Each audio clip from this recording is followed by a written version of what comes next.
그래서 지금 이런 업사이클 관련 용어와 개념들도 함께 알아봤고, 이제는 우리가 업사이클 소재 발굴과 활용에 대해서 좀 말씀을 드리려고 하는데요.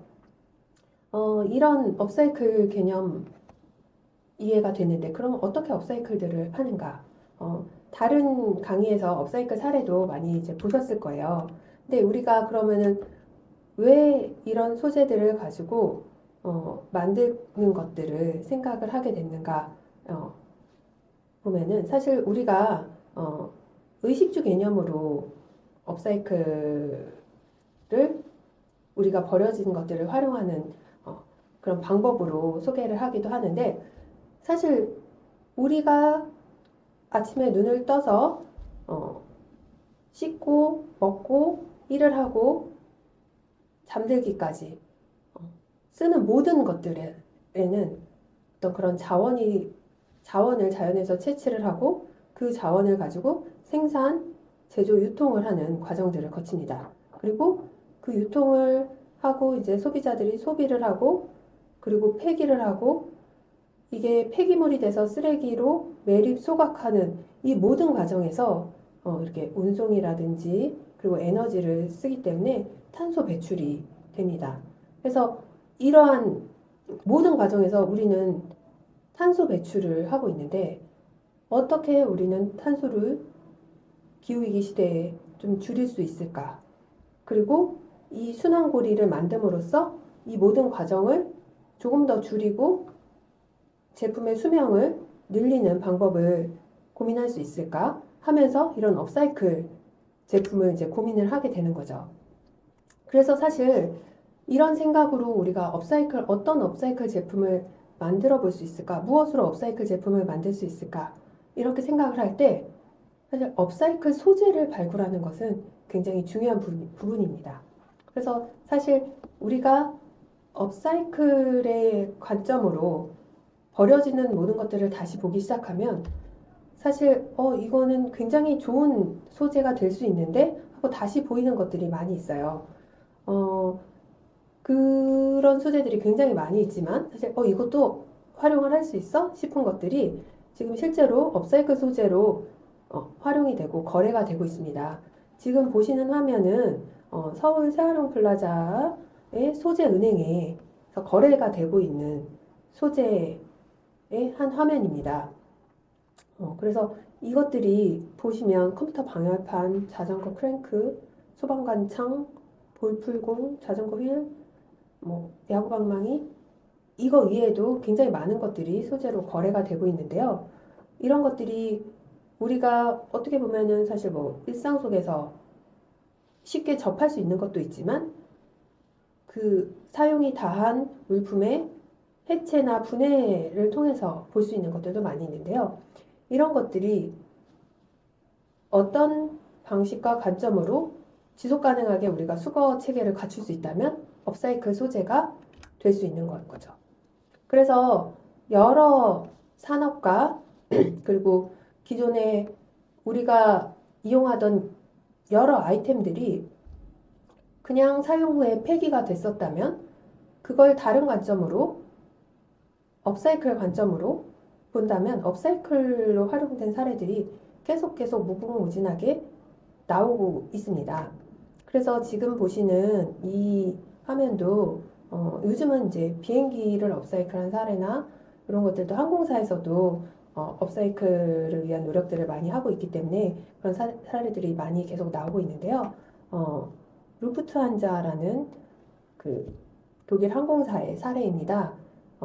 비행기 폐 기종을 가지고 이렇게 와인렉 을 만든 그 가구를 만든 그런 모습이고요. 그리고 그 비행 담요와 시트들을 활용해서 이렇게 그 항공사의 로고도 같이 들어가 있죠. 이렇게 업사이클한 그런 제품들이 있습니다. 국내 항공사에서도 이런 어, 사례들은 많이 계속 나오고 있고요. 항공사 유니폼을 가지고 업사이클한 사례, 그리고 그 폐기종을 가지고 음, 캐리어 네임택을 만든 사례 이런 것들도 계속 나오고 있죠. 그래서 이전에는 사용이 수명이 다하면 폐기되거나 그냥 리사이클만 했다면 이렇게 가치를 높인 업사이클도 다른 관점으로 우리가 계속 더 발굴해 나갈 수 있다라는 겁니다. 그래서 각 분야의 산업과 연계해서 자원순환을 실천하는 이런 소재 발굴이 앞으로 계속 굉장히 중요한 부분이 될 텐데요. 이런 업사이클들은 그럼 실제로 유통이 되고 있는지, 그리고 뭐 매장에서 요즘 조금씩 더 많은 업사이클 제품들을 보신 분들도 있을 텐데, 아직은 사실 쉽게 접하지 못한 부분들도 있을 거예요. 하지만 기업의 홍보 상품으로서 업사이클 제품이 유통되고 연계가 되는 그러한 사례들이 굉장히 많이 나오고 있고요. 그리고 순환자원과 연계해서 재활용 기술을 개발해서 이게 업사이클 상품으로 발전이 되는 그런 상황들도 많이 있습니다. 그래서 이런 것들이 크게 업사이클의 제품을 조금 제가 분류를 해봤어요. 그렇게 보면 여러 업사이클 소재들이 있지만 크게 봤을 때 어떤 제품의 포장재나 홍보물을 활용한 업사이클이 하나가 있고요. 또 1차 활용이 끝난 제품의 해체를 통해서 그 소재를 활용한 업사이클이 있습니다. 그리고 또 1차 상품 브랜드의 굿즈 상품이나 홍보 역할로 업사이클이 연계가 되기도 하고요. 그리고 순환자원이나 그 R&D 상품으로 연계해서 업사이클 상품이 나오는 경우도 있습니다. 그래서 이러한 업사이클 다양한 제품들이 어떤 산업의 모습으로 조금씩 발전을 해나가고 있는 상황인데요.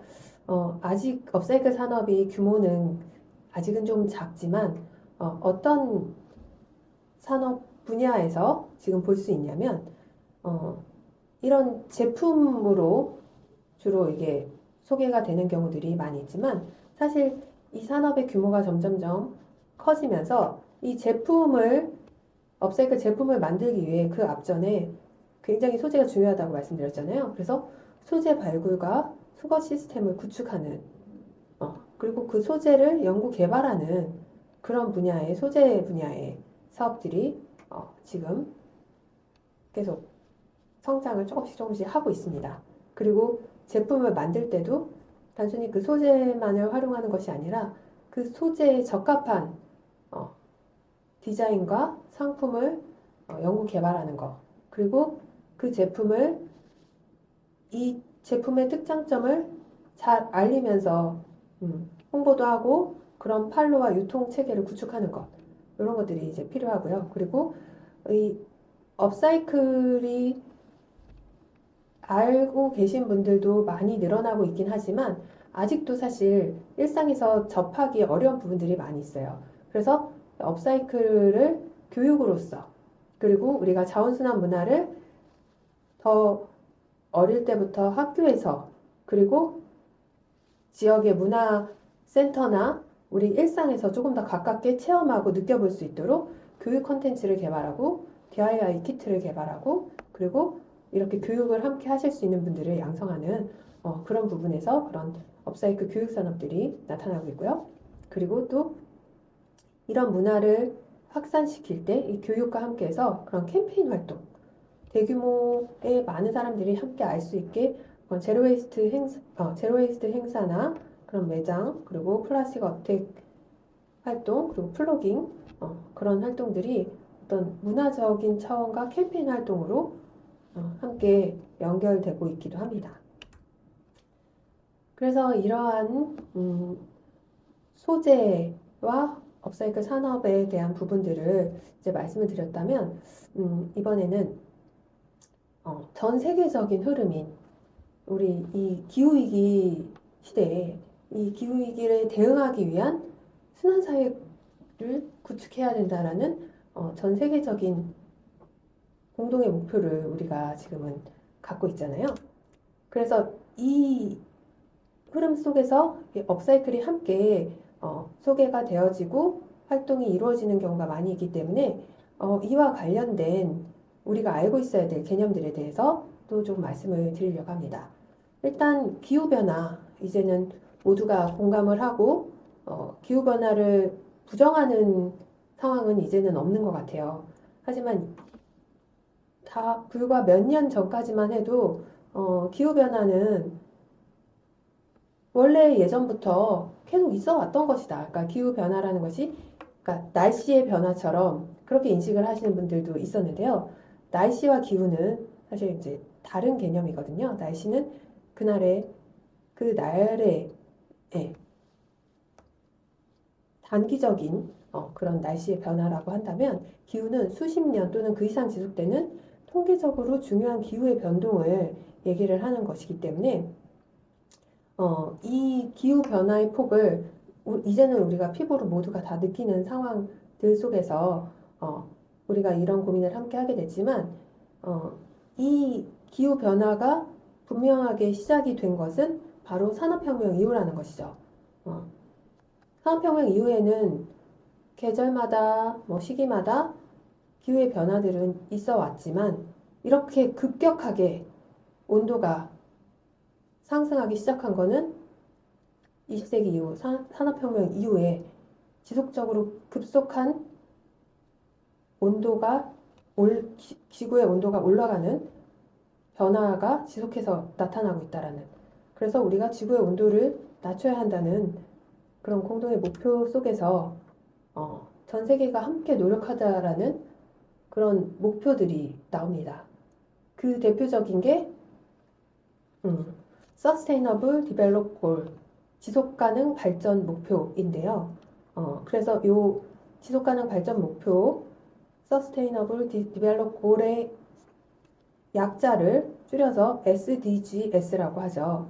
그래서 이 SDGs 개념이 우리가 이런 업사이클 문화를 얘기할 때 또 함께 같이 알아야 될 개념인데요. 이 SDGs는 2016년도부터 2030년도까지 유엔에서 전 세계가 함께 이 17가지의 목표를 공동으로 노력을 해야 된다라고 정한 부분입니다. 사실 이 SDGs 이전에, 그러니까 2016년 이전에는 MDGs라는 세계의 공동 목표가 있었어요. 그때는 세계의 기아를 반으로 줄이자라는 게 MDGs의 주된 내용이었습니다. 하지만 2016년 이후부터는 우리가 그 세계 기아 말고도 함께 노력해야 될 것이 그리고 연결된 그런 사항들이 굉장히 더 많이 세부적인 목표로 나뉘게 된 거죠. 그래서 이 17개의 목표는 그런 인간과 사회적인 측면뿐만이 아니라 환경적인 그리고 지속 가능성 그리고 경제적 번영 이런 모든 부분을 같이 고려한 17개의 목표 안에 이제 세부 목표가 함께 들어가는 건데요. 사실 이 17개의 큰 목표 안에서도 환경적인 부분과 연결된 부분이 굉장히 많이 늘었습니다. 바로 이런 것들인데요. 지금 앞에 보시면은 식수, 위생시설 접근, 지속가능한 관리 확립 이런 것들부터 해서 에너지 문제, 그리고 기후위기 문제, 지속가능한 소비 및 생산 패턴 확립 이런 것들이 다 이제 환경과 자연과 관련된 그런 세부 목표입니다. 그래서 이 SDGs의 세부 목표들 중에서 이런 환경적인 부분에 공감을 하고 이거를 알리는 역할을 하는 이런 셀럽들도 우리가 볼 수 있는데요.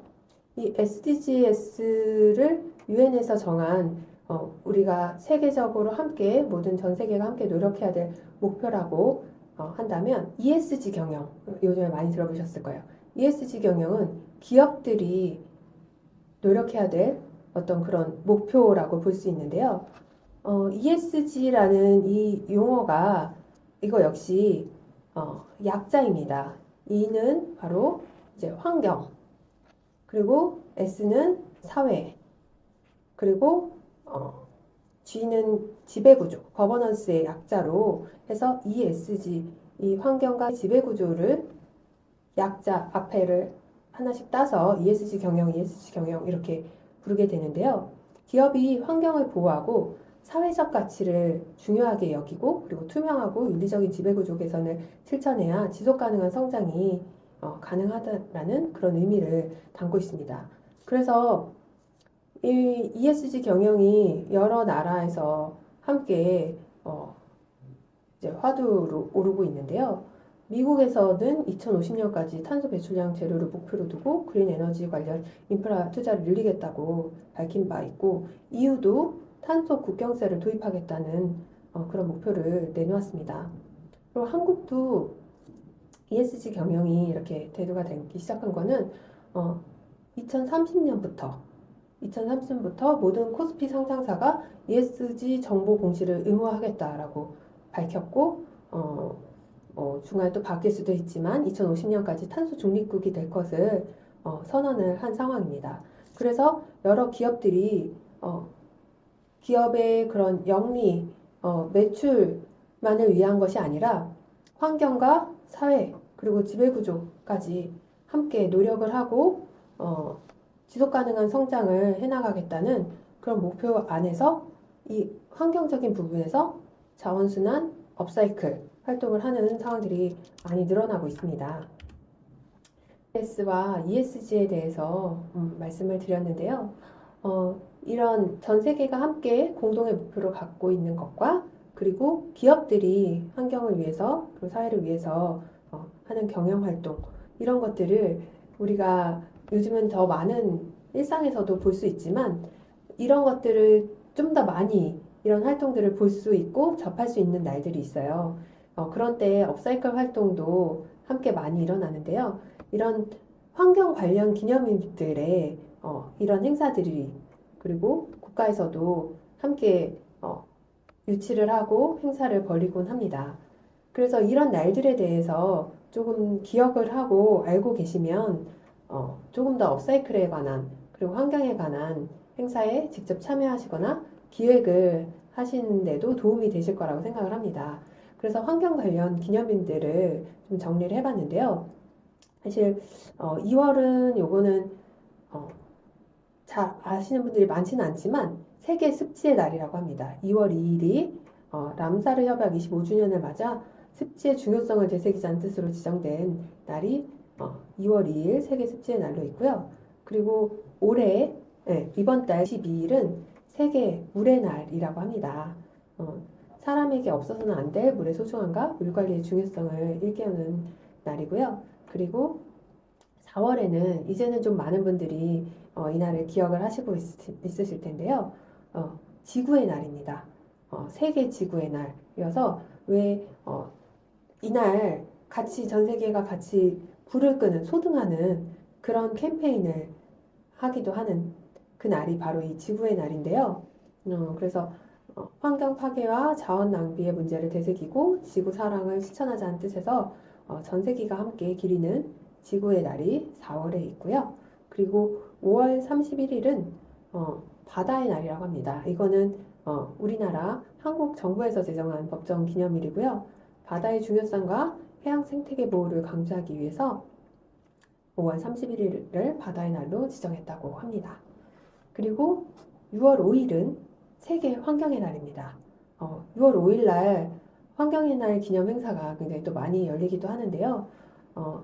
1972년 6월 5일 유엔에서 처음으로 열린 환경회의를 기념해서 만들어진 날이고 이날은 6월 5일 우리나라에서도 환경부도 그렇고 곳곳에서 환경의 날 행사가 있으니까 6월에 한번 좀 기억하고 이 행사에 참여를 해보시는 것도 좋을 것 같습니다. 그리고 7월 11일은 세계 인구의 날이라고 합니다. 다양한 문제의 원인이 되는 인구 증가에 대한 관심을 높이기 위해 국제연합개발계획이 지정한 날인데 지금은 사실 우리나라는 인구 출산율 저하에 대한 문제가 더 많이 있지만 이런 날도 있다라는 거 한번 기억하시면 좋을 것 같고요. 그리고 8월 22일은 에너지의 날입니다. 이것도 사실 우리나라 정부에서 만든 날인데 이날도 에너지의 날 맞아서 소등 행사를 하기도 해요. 그리고 에너지 절약의 절실함을 알리기 위해 우리나라에서 만든 날입니다. 그리고 9월에 자원순환의 날이 있습니다. 이 자원순환의 날도 우리나라에서 만든 거긴 하지만 9월 6일로 정한 이유가 9자를 거꾸로 해도 6자, 6자를 거꾸로 해도 9자. 그래서 이 순환의 의미를 담아서 지구환경 보호와 자원 재활용의 중요성을 알리기 위해서 우리나라 정부에서 이 9월 6일을 자원순환의 날로 정했다고 합니다. 그리고 10월에는 산의 날이 있습니다. 10월 18일에는 2002년에 세계 산의 해를 계기로 산림청에서 지정한 기념일로 뭐 이런 산악 영화제 뭐 이런 것들도 많이 열리기도 하고 이런 때에도 업사이클 활동이 열리기도 하니까 관심을 갖고 이런 날들 기념일들을 챙기시고 계획해 보시면 좋은 업사이클과 자원순환을 실천하는 접할 수 있는 기회가 되실 거라 믿습니다. 이상으로 업사이클과 관련된 여러 가지 개념과 그리고 업사이클 활동들이 일어나는 여러 가지 행사, 날 이런 것들까지 짚어봤는데요. 사실 업사이클 개론이라는 것이 딱 정해져서 있진 않아요. 제가 중간에 말씀드린 것처럼 업사이클이라는 이 변화의 흐름들을 어떻게 우리가 이해할 것인가 라는 측면에서 제가 이러한 방식으로 국내 업사이클 산업의 흐름과 변화의 과정을 이런 것들을 알면 조금 더 잘 업사이클을 이해할 수 있겠구나 라는 것들을 모아서 정리해서 좀 알려드리기 위해서 준비를 해봤습니다. 그러면은 이렇게 강의를 마치겠고요. 이런 것들을 기억해서 다양한 업사이클 활동에서 더 많은 분들이 함께 동참을 하시길 기대를 하겠습니다. 네, 감사합니다.